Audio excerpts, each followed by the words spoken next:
The world came back in fragments. Hospital ceiling tiles. The steady beep of monitors. A dull pain humming through my side. I blinked, trying to remember where I was. Why my throat was dry. And then it hit me. Surgery. I'd made it through. I was alone in the room. The nurse said my parents had been by earlier, that they took care of everything. At first, I felt a strange sense of peace. Then I reached for my phone. And peace evaporated. 12 missed alerts. Bank notifications. 3 charges from a luxury hotel. A catering company. A floral designer. $9,432.55 in total. My breath caught in my chest. I tried to sit up, but the pain made me freeze. I scrolled further. Photos. My sister, Lila, in a white designer gown. My parents smiling like they'd just won the lottery. The caption. Couldn't have done it without family. 2 hearts hashtag best day ever. Best day ever. They used my credit card. While I was under anesthesia, the nurse returned. Need anything? I shook my head slowly. No. I think I've already paid for everything. 3 days later, I was home. Bruised, slow, still healing. That's when they came over, my parents. Smiling like they were checking in on a patient. Mom brought soup. Dad made a comment about how stress isn't good for healing. Then Mom said it. We were wondering if you could help us with a few more bills. Lila's honeymoon got delayed. There's still some balances. No apology. No mention of what they did. Just another ask. Like I was an ATM with a pulse. I didn't say a word. I just glanced toward the hallway. That's when Ava stepped out. My 8-year-old daughter. In pink socks and a sparkly shirt that said, "Too kind, not blind." She smiled politely, walked up to my mother, and handed her a small silver box tied with a red ribbon. "You left this behind," she said softly. My mother blinked. My father frowned. They opened the box. Inside, a folded copy of my credit card statement, a printout of Lila's wedding expenses, and a handwritten note from Ava in her uneven block letters. My mom needed help. You gave her debt. My parents froze, hands trembling, mouths open, and I smiled, not because it felt good, but because it felt done. My name is Camille Harris, and from wherever you're watching this, stay with me. Because when I was too weak to speak, my daughter spoke for me, and what she gave them back shook everything they thought they could steal. I wasn't born with money. I built it. While my sister Lila posed for social media selfies and spent summers finding herself, I was working double shifts at the hospital, stocking vending machines with one hand and finishing nursing school coursework with the other. No one gave me anything, but somehow everyone felt entitled to what I earned. It started small. A temporary loan to help Dad with his truck repairs.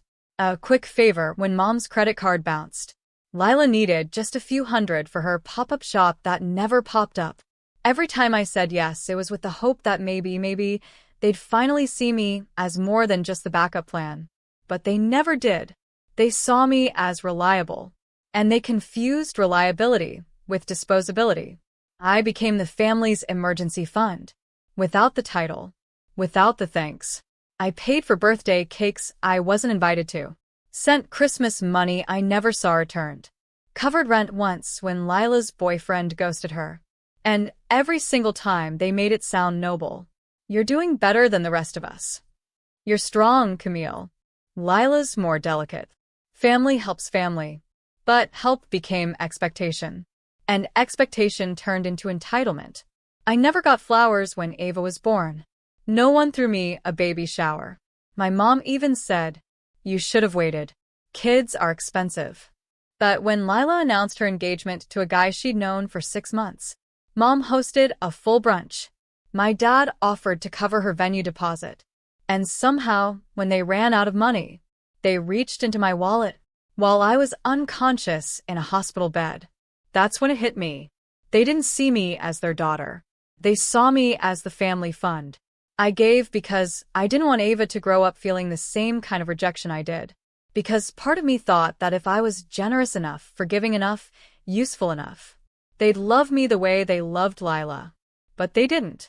And when I finally needed someone, just someone to show up for me, they showed up for her instead, using my name, my money, my sacrifice. They didn't just take money.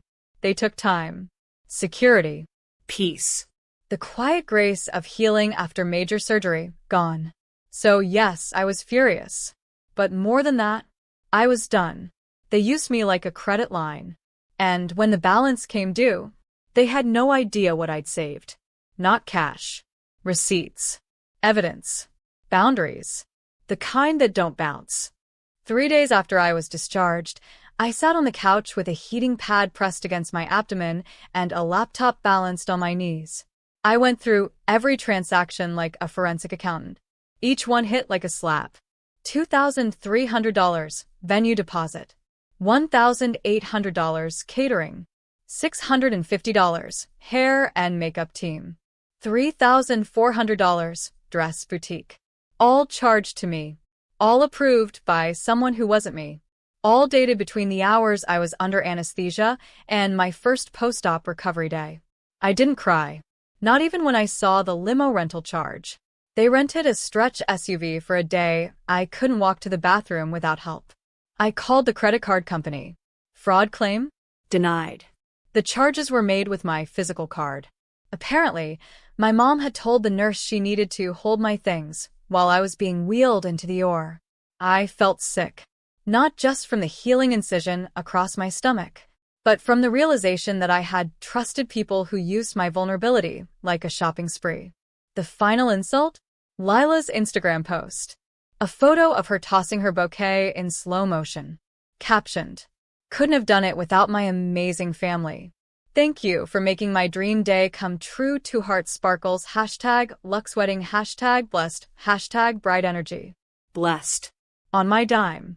Later that night, my mom texted, "Just checking in. Hope you're feeling stronger. We may need a little more help covering the honeymoon." Flights went up. No apology. No acknowledgement. Just another ask. And here's the part that still haunts me. They truly thought I would say yes. Because that's what family does. Because you weren't using the money anyway. Because you're the one with the good job. They dressed theft in the language of tradition. Packaged financial betrayal as sacrifice. Labeled my silence as permission. But the truth was louder now. They used my body shutdown as a financial opportunity. And they never thought I'd push back, because I never had before. Until now. I closed the laptop. Called my lawyer friend, Kendra. And said 7 words I never imagined saying to her. I want to file a report. Family or not. Kendra didn't ask why. She just said, "Good. Let's begin." By week 2 of recovery, I couldn't lift more than 10 pounds. But I could lift something heavier. The truth. While my body healed, I turned my attention to the part of me that had stayed wounded far too long. My boundaries. Kendra helped me put together a case file. Screenshots. Receipts. Bank statements. Text logs. The timeline was clear. While I was unconscious in surgery, my mother used my card. The money flowed from my recovery room straight into Lila's wedding fantasy. We froze the card, initiated an investigation, and filed a formal report with the police. Because no matter what they said, this wasn't a misunderstanding. This was unauthorized access and financial fraud. I also filed a civil order removing both of my parents as emergency contacts.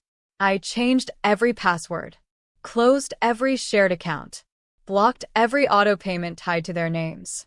By the end of the week, my phone no longer buzzed with fake apologies. Just silence. And peace. Except for one voice. Ava's. One night, she came into my room and sat beside me, holding a coloring book. She didn't say much, just quietly colored for a while. Then she looked up and asked, "Mommy, are Grandma and Grandpa in trouble?" I swallowed hard. "What makes you say that?" She held up my phone. She'd seen the notification about the fraud report. Smart. Observant. Just like me at that age. Except I never had anyone to explain the world kindly. I took a breath and said, "Sometimes people do the wrong thing, and they have to face the truth. Even if they're family." She nodded slowly. Like when someone steals? Exactly. She paused, then quietly said, I don't want them to take from you again. That night, as she slept curled up next to me, I wrote a short note on thick ivory paper, folded it, slipped it into a small silver box along with printed evidence and a photo of the three of us, me, my mom, and Lila, at a family picnic from 5 years ago. Back when I still thought they saw me. Back when I still hoped being useful meant being loved. Then I tied the box with a red ribbon and tucked it into my nightstand drawer. Because they would come back. I knew it. They'd come asking for more, pretending nothing happened. And when they did, I would let Ava give them what they left behind. They came back acting like nothing had happened. Like they hadn't robbed me blind while I was unconscious. My mom brought soup. Again. My dad stood behind her, holding a folded sheet of paper like it was a peace treaty. They sat on my couch like it was their home. Smiled at Ava like she hadn't watched them gut her mother's dignity. Then Mom spoke. Camille, we know there were misunderstandings. But we're family. And family helps each other, right? Dad added. Lila's honeymoon didn't go as planned. A few things didn't get paid. We were hoping you could help finish it out. My chest tightened. Not from anger. From the sheer boldness. They didn't even flinch. They weren't sorry. They just thought I would fold. Again. But this time, I didn't need to speak. I looked toward the hallway. Ava. I called gently. She walked in, clutching the small silver box we had prepared together 2 nights ago. She held it carefully, like it was made of something sacred. Walked up to my mother. You left this behind, she said, smiling politely. My mom froze. Dad looked at her, confused. They opened it together. Inside. A full printed bank statement highlighting every charge made during my surgery. A notarized copy of the fraud report. A formal letter drafted by my attorney. A childhood photo of me, age 11, holding a plain homemade birthday cake, while Lila stood beside me with a professionally made unicorn cake and a tiara. Taped to the back of that photo was a note, in Ava's uneven handwriting. You forgot my mommy when she needed help. So, we remembered what you did. My father's hands trembled. My mom tried to speak, but no sound came out. I sat perfectly still. Every part of me calm, clear, complete. Then I said, the courts have everything they need. I gave you the chance to fix this privately. You chose denial. They started stammering. It wasn't like that, Camille. We thought you'd be okay with it. It was for your sister, I raised a hand. Don't rewrite it. You took from a woman who couldn't speak. So I let my daughter answer for me. My mom's eyes welled up, but I didn't feel pity. Just distance. A cold, earned distance. Ava stood beside me now. Still quiet. Still watching. And then softly she added, you don't have to come back again. That silence that followed? It wasn't uncomfortable. It was freedom. My parents stood slowly. My dad muttered something about getting a lawyer. I nodded once. Good. Mine's already waiting. They walked out. And as the door clicked shut behind them, Ava slipped her hand into mine. No fear. No confusion. Just the certainty of a child who watched her mother choose strength over submission. You'd think they'd lie low after that. After being handed a box filled with evidence, a lawyer's letter, and their own reflection. But narcissists don't disappear. They recalculate. 2 days after they left, Lila posted a new photo. A close-up of her hand on her new husband's chest. Captioned, when people try to ruin your glow, but God said shine, anyway sparkles ring #grateful #family first. The irony didn't even sting. It was expected. What they hadn't expected was the chain reaction. My lawyer filed the report formally with the police. No arrest, just a civil case. Enough to freeze further access to my accounts. Enough to let every vendor Lila owed know what really happened. Within a week, I received 4 calls. The venue, the florist, the makeup team, and a photographer. Each one asked the same thing. Can you confirm you were not the one who signed off on these charges? I answered calmly. No. And I have the hospital records to prove I wasn't conscious. By day 10, the story slipped into the cracks of the community. Not viral, but loud enough. At the church, whispers started. Did you hear what they did while Camille was in the hospital? She was recovering and they drained her account? Ava's only 8 and had more dignity than any of them. Even family members who once stayed silent began texting. If I'd known, I would have said something. They always took advantage of you. I'm proud of what you did. I didn't respond to most of them. Not because I was angry, but because I didn't need applause. I just needed space. One day, I received a voicemail from my cousin Elena. She'd been at the wedding. In her message, her voice cracked. Camille, I knew something felt off. The energy was weird. No one mentioned you. I thought maybe you didn't want to come. I didn't realize they were using your money to fund it. She paused, Then added, You didn't deserve that. Ava didn't deserve that. And in that moment, I realized something I hadn't allowed myself to believe before. I wasn't alone. The shame I carried wasn't mine. It was theirs. And now, everyone could see it. Not because I screamed, not because I made a scene, but because I let the truth speak. With documents. With silence. With one perfectly timed gift box delivered by a child who knew exactly what dignity looked like. It took me years to understand what healing really looked like. It didn't come with apologies. It didn't come with repayment. It came quietly, in the form of peace. I stopped checking their socials. I stopped responding to cousins who wanted the tea. And most of all, I stopped waiting for them to be who I needed. Instead, I turned towards something real. Ava. One Saturday morning, I found her in the living room with scissors, glitter, and old greeting cards spread out on the floor. Whatcha working on? I asked. She looked up, smiling. I'm making cards for people who don't have moms like you. I blinked. Like me? She nodded. Who protect. Who give good hugs. Who don't forget. That was the first time I cried. Not because I was sad, but because I had finally broken the cycle. Ava didn't grow up wondering if love was conditional. She didn't wait for a gift that wouldn't come. She wasn't invisible in the family photo. She was seen. That same month, I started a small blog, Silent Receipts. A space where women could anonymously share stories of financial betrayal by family. I didn't name names, didn't retell my story in full, but I wrote posts like, just because they raised you doesn't mean they're allowed to rob you. Being the strong one doesn't mean being the bank. You're allowed to close the door, even on blood. It grew faster than I expected. Emails poured in. Women from everywhere. Nurses, teachers, single moms, daughters of pastors, and businessmen. Each one saying the same thing. This happened to me too. I didn't know how to say it. I replied to as many as I could, because I remembered what it felt like to suffer alone. To smile in the hospital while wondering if anyone would protect you the way you protect them. Ava watched me build that space. Watched me grow it into workshops, support calls, even a free budgeting course for women leaving toxic family structures. One day, her school hosted a family superheroes event.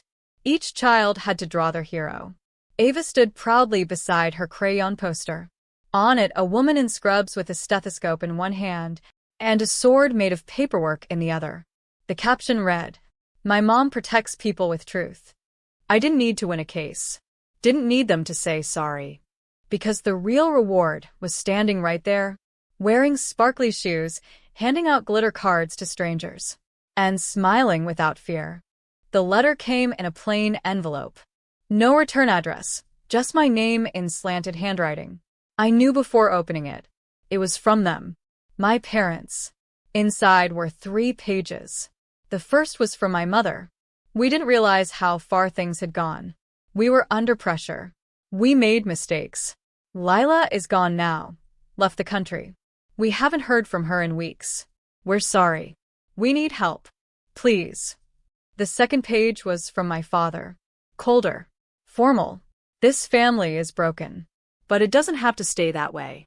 If you want to talk, you know where to find us. And the third page? A handwritten list of debts. Numbers scribbled in pen. amounts they now owed.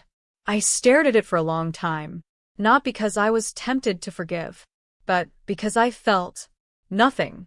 That's what closure really is. Not a big confrontation, not screaming, not slamming doors. It's indifference. It's silence. It's freedom. I didn't reply. Not directly. Instead, I wrote one line, typed, signed, and mailed back in an envelope of my own. I gave you everything once. Now, I give you space. I closed every account tied to them, digitally, financially, emotionally, but I opened new ones. Ava, and I moved to a better neighborhood. I set up a trust in her name, and I booked us 2 flights for the first real vacation we'd ever had, just us. We went to the coast, a tiny cottage by the sea. No phones, no bills, just long walks, sand in our shoes, and the sound of waves drowning out everything old. One night, Ava asked, "Mommy, do you miss them?" I paused, then said, "I miss the people I wish they were. But no, I don't miss who they really were." She nodded, thoughtful, then leaned on my arm and whispered, "I like who you are." That was the only truth I needed, because in the end, they thought I'd stay silent. They thought I'd recover and come running back. They thought I'd always be the daughter who gave more than she could afford. But I wasn't her anymore. I was the woman who knew her worth, the mother who raised a child to recognize manipulation before it could bloom, the survivor who turned betrayal into blueprint. They took money. They took peace. They tried to take the one thing they couldn't replace, my voice. And yet here I was, louder than ever, quieter than they could handle, stronger than they imagined.